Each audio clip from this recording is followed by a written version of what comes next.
రచించినప్పుడే అన్ని రకాల ఆలోచనలు చేసి కేంద్ర ప్రభుత్వం ఏం చేయాలి, రాష్ట్ర ప్రభుత్వం ఏం చేయాలి, రాష్ట్ర కేంద్ర ప్రభుత్వాలు కలిసి ఏమి చేయాలని ఉమ్మడి జాబితాతో సహా ఎవరికి వాళ్ళకు వాళ్ళ యొక్క బాధ్యత విడమర్చి మనకు మన బాధ్యతలను ఇచ్చాడు. ఒకరి అధికారాల మీదకి ఒకరి బాధ్యతల మీదకి ఇంకొకరు దండెత్తినప్పుడు అది అనవసరమైన వివాదాలకు రాద్ధాంతాలకు దారితీసే ప్రమాదం ఉన్నది. ప్రధానమంత్రి గారు దయచేసి యూజీసీ నిబంధనలను మార్చి మా రాష్ట్రాలలో వైస్ ఛాన్సలర్లను నియమించుకునే అధికారాన్ని మీరు గుంజుకుంటే ఇది మా మీద దాడిగానే మేము భావిస్తాము. మా హక్కులను వదులుకోవడానికి మేము సిద్ధంగా లేము. మేము నమ్మిన సిద్ధాంతాన్ని వదులుకోవడానికి కూడా మేము సిద్ధంగా లేము. మేము నమ్ముతున్న సిద్ధాంతం ఏందో మీకు తెలుసు. ఈరోజు డాక్టర్ బాబాసాహెబ్ అంబేద్కర్ గారు అందించిన రాజ్యాంగాన్ని తూచా తప్పకుండా స్ఫూర్తిని అమలు చేయాలన్న సిద్ధాంతం మాది. దాన్ని సమూలంగా మార్చాలి, ఉన్న రిజర్వేషన్ల విధానాలను రద్దు చేయాలన్న ఆలోచన మీకు ఏమైనా ఉంటే తక్షణమే యూజీసీ నిబంధనలు ఉపసంహరించుకోండి. ఇవి చర్చకు పెట్టినా కూడా మంచిది కాదు. ఇక్కడ చాలామంది అంబేద్కర్ ఓపెన్ యూనివర్సిటీ సిబ్బంది ఉన్నారు. యూజీసీ ఈరోజు కొత్త గైడ్లైన్స్ను రాష్ట్రాలకు పంపించింది. ఆ గైడ్లైన్స్ ప్రకారం వైస్ ఛాన్సలర్ల నియామకం భవిష్యత్తులో మన చేతిలో ఉండదు. ఆ గైడ్లైన్స్కి నా ఆమోదం జరిగితే ఇదే చిట్ట చివరి రాష్ట్ర ప్రభుత్వం నియమించుకున్న వైస్ ఛాన్సలర్లుగా గంటా చక్రపాణి గారు, బాలకృష్ణారెడ్డి గారు, లేకపోతే ఇక్కడ ప్రొఫెసర్ పురుషోత్తం గారు, వీళ్ళందరూ చివరిగా రాష్ట్ర ప్రభుత్వాలు నియమించుకున్న విద్యావేత్తలు అవుతారు. ఇది ఖచ్చితంగా విద్య మీదనే కాదు, మన మీద ఆధిపత్యాన్ని చెలాయించడానికి కుట్ర జరుగుతుందని మీరందరూ అర్థం చేసుకోండి. అవసరం అనుకుంటే నిరసన తెలిపే కార్యక్రమాలకు కూడా మనం సిద్ధం కావాల్సిన అవసరం ఉన్నది. మన యూనివర్సిటీలు ఈ తెలంగాణ ప్రజల యొక్క ఆలోచన విధానానికి, తెలంగాణ సమాజానికి పట్టిన లేదా తెలంగాణ సమాజం ఎదుర్కొంటున్న సమస్యల మీద విద్యార్థులు చదువుకుంటూనే చైతన్యంతో పోరాటం చేసింది. అది ఆనాటి మొదటి తెలంగాణ ఉద్యమం కావచ్చు 69, లేదా మళ్ళీ తెలంగాణ ఉద్యమం కావచ్చు. యూనివర్సిటీలే వేదికలుగా విద్యార్థులే కథానాయకులే ముందుకు నడిస్తే ఈరోజు తెలంగాణ రాష్ట్రాన్ని మనం సాధించుకున్నాం. ఇది నిజం.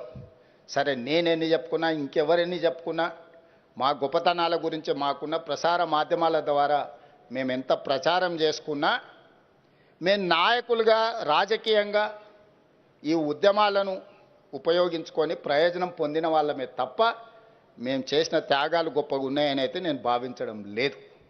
అందుకే ఈరోజు మళ్ళొక్కసారి ఈ విద్యార్థులు ఆలోచన చేయాలి, సెమినార్లు పెట్టాలి, చర్చలు జరగాలి.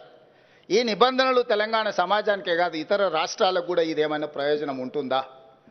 దీనివల్ల నష్టం జరిగితే రాష్ట్రాల చేతుల నుంచి ఒకటొకటిగా కేంద్ర ప్రభుత్వం అన్నిటిని గుంజుకుంటే చివరికి స్థానిక సంస్థల్లాగా, మున్సిపల్ కార్పొరేషన్ లాగానో లేకపోతే జిల్లా పరిషత్ లాగానో సేవలు అందించి సేవల కింద పన్నులు వసూలు చేసుకునే సంస్థలుగా మిగిలిపోతే రాష్ట్ర ప్రభుత్వాలు.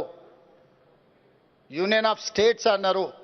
రాష్ట్రాలకు ఉన్న విశేష అధికారాలను కేంద్ర ప్రభుత్వం ఆక్రమించుకుంటూ పోతే ఇది చివరికి మనం జీవోత్సవాలుగా మారే పరిస్థితులు వస్తాయి. ఇది ఏమాత్రము ప్రజలకు మంచిది కాదు. రకరకాల పరిస్థితుల వల్ల ఎవరైనా అధికారంలోకి రావచ్చు, కేంద్రంలో భావోద్వేగాల పరిస్థితిలో కూడా రావచ్చు. కానీ మెజారిటీ ఉంది కదా అని పూర్తిగా మూలాలను దెబ్బతీసే ఆలోచన చేసినప్పుడు ప్రజలు చైతన్యంతో మేధావులు ముందుకు రావాలి.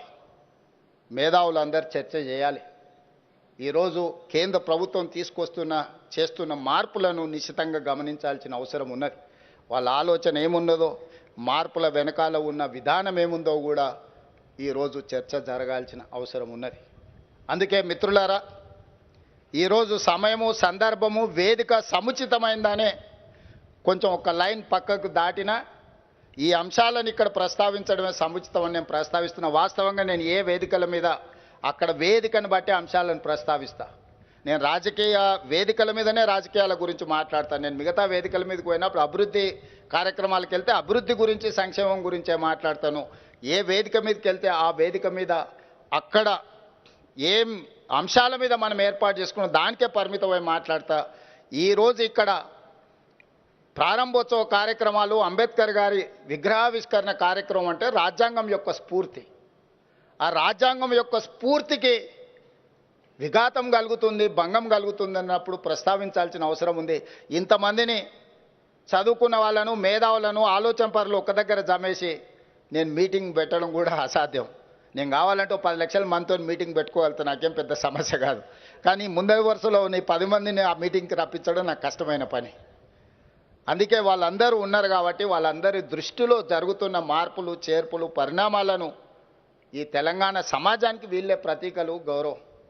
అందుకే వాళ్ళ ముందు ఈ అంశాలను ప్రస్తావించిన ప్రధానమంత్రి గారు ఇంకొక అన్యాయం కూడా తెలంగాణకు చేసిండ్రు.